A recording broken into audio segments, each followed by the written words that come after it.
What's up, guys, and welcome back to another video. Today's video we're talking about the Springboks and the current situation that we are facing with the injuries that are at hand as we approach firstly our provincial season, the possible inlands versus coastal match, and then obviously the big one which is taking place in November and December, which is the Rugby Championship. So much rugby is about to appear, but there's obviously lots of concerns with the South African team as we are facing quite a lot of injuries. Some old injuries, some new injuries due to the Premiership Cup and all that jazz.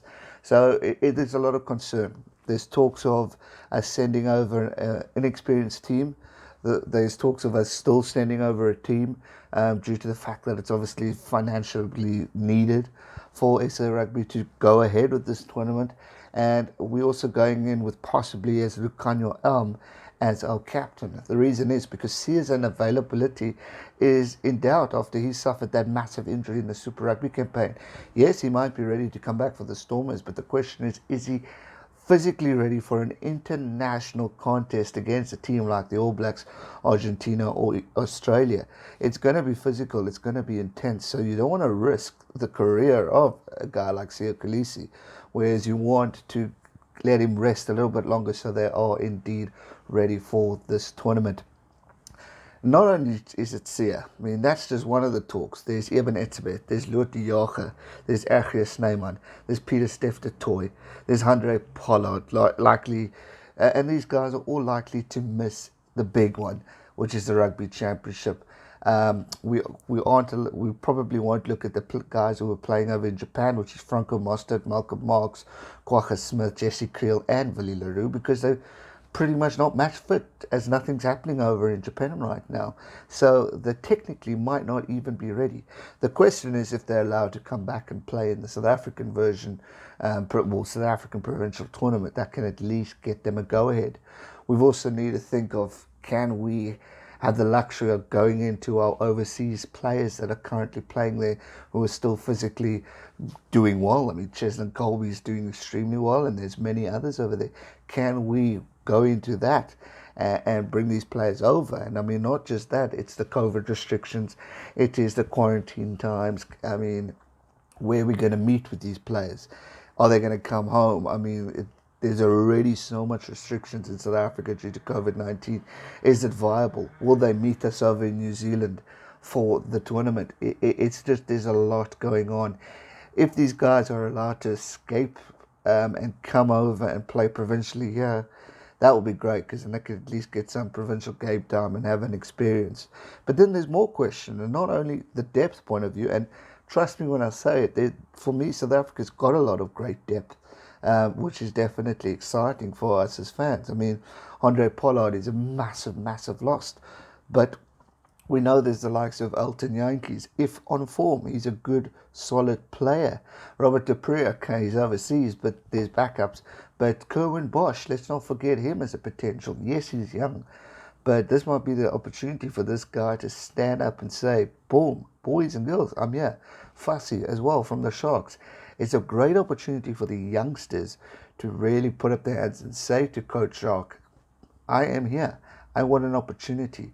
And although it's a massive risk sending a team that's probably inexperienced going over, and it's at least giving them the opportunity and the big experience of playing teams like New Zealand, Australia, and Argentina, especially in New Zealand or Australia, because you're going to have their home ground advantages, you're going to have their conditions, so it's going to challenge these players in many different ways. Then we got, have we had enough rugby leading up to the Rugby Championship? Is it enough time? Pretty much a month, if even, these guys are going to have together in this tournament, because they're going to have to go on a Springbok camp. They're going to have to go into like team building and progress and practice so that they can get to know each other once again, because it's been so long. We haven't played an international game since the Rugby World Cup.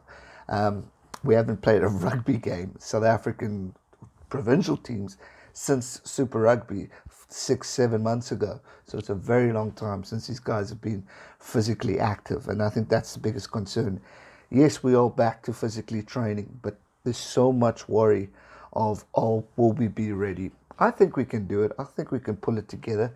My biggest concern is going over to Australia, playing in the Rugby Championship, and coming back with even more injuries, which puts us into a hell of a situation for 2021 because massive injuries can occur. We've seen what Super Rugby Aotearoa, we've seen what Super Rugby AU, we've seen what the Premiership and all that has done to create these injuries. I mean, Ebenezer, Jacques, Nienaber, all these big boys have gotten injured overseas because they haven't really played a lot of rugby. I mean, Nienaber was the big hype for Munster. One game and he's already out, and it's unfortunate. So the question is, how many more players are going to get injured in this South African version of the Super Rugby? How many more players are we going to lose due to this, and how many players are actually going to be ready? The Springbok depth is indeed the question going forward to this Rugby Championship. Do we indeed have it? And is it worth risking youngsters to do it? Because you don't want to also destroy their mentality. Because the question that I think also people are asking is, are we going to see a repeat of 57-0? Hopefully not. I don't think so. I think the team's long past that. But the fact that we haven't played rugby for so long definitely gives you a concern as to thinking this could indeed happen again. So it's all important for the South African team and for Coach Jacques, for Director Rassi, to really go forward and think logically and clearly about this. Hence why I say the Inlands versus Coastal game is a great opportunity at testing one another's potential. I would have rather had it closer to the end or the middle, just so they can at least get some game time in, because we're already asking for physicality in that game. We could see quite a lot of injuries. Then you got the Super Rugby / Curry Cup, whatever we're going to call it, tournament, that we're still waiting for the official green light, but penciled in for the 10th. So there's a lot of rugby, there's a lot of excitement. Trust me, there is, because we as South African fans are dying to see what we've been seeing over in Australia, over in New Zealand, over in Europe. We want that just as much as anyone else. So I think there's a lot to look forward to, and I'm excited. I'm also nervous, but the fact that we are out with our World Cup winning guys, Eben, big loss, Luit, Archie, Peter Steff, Andre, as mentioned. I mean, with the likes of the guys over in Japan, as I said at the start, those are big names that South Africa are currently missing. And yes, we've got a tournament coming up, but how many more players could we potentially lose in this tournament? And that's a question I leave you guys with today. Are we going to be ready? Is the depth in the Springbok squad? It's definitely going to be the test, and we'll have to wait and see how it all ends up. Hoping we still get sent over there, because I think it's going to be a cracking tournament. But until then, we're just going to have to wait and see. Be sure to let me know your thoughts in the comment section down below. I'll be very interested to hear your thoughts. Are we ready? Is this Springbok team ready for the Rugby Championship? Are we ready for rugby in general? I think we're ready for SA Rugby, definitely. And I think we are ready for the Rugby Championship. The question is, can we get into our overseas players like the Faf de Klerks and all those guys over there? Because if we can definitely build a solid depth within the Springbok squad. The question is, are we allowed to? That's going to do it for today's video. I hope you enjoyed it. Give it a thumbs up, smash it, subscribe button, and I will see you real soon for another one. Stay safe and never give up. Cheers.